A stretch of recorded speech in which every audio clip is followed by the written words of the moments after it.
अस्सलाम वालेकुम। वालेकुम सलाम। क्या हाल है मिस्त्री साहब? ठीक हाँ किधे मैंने काम दी लोड़ जी, काम तो रख लो जी। काम तो तेन लग रही है। हाँ जी सारे किसे काम किया है। हाँ जी, कर दो नहीं हो काम सारे दिन कीते हैं जी। सारे किसे मोटर लाई होने किसे तो पक्का लाया होने। नहीं मैं हैं? बंदा नहीं आता। मैंने ऐसे निशैयन नु काम करे चल भाजा मैं तो काम खराब करना ठेके ते ले जा अल्लाह दे बंदे। रख लो जी, मेहरबानी हो सी जी। और नहीं यार मेहरबानी करो, और चल मेहरबानी जी।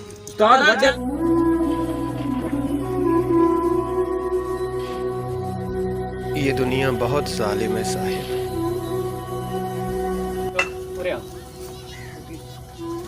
की मसला है? मेरे काम से लगता है और ही रखता है। उस्ताद जी रहने दे निशई है इन्हें काम की करना काम थोड़ा करेगा नुकसान अपना ज्यादा करेगा। देखो जो लोगों को काम ते रख के अपना नुकसान करना जान के दफा कर।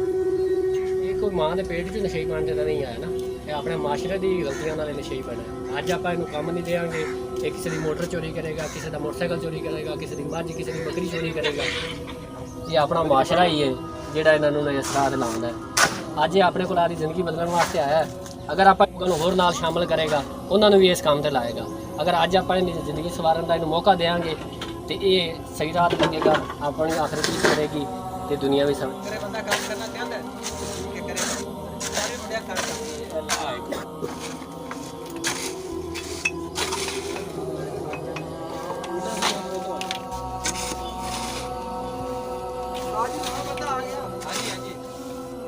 हमारे बहुत से ऐसे नौजवान जो इसी तरह अपनी ज़िंदगियां बर्बाद कर रहे हैं, जिनके पीछे असल वजह हमारा माशरा है जिसने इसको हमसे कट कर दिया है और इन्हें बर्बाद होने के लिए छोड़ दिया है। हमें चाहिए कि हम ऐसे लोगों को अपने साथ लेकर चलें, क्योंकि हमारा इख्तलाफ जुर्म से है, इंसान से नहीं होना चाहिए।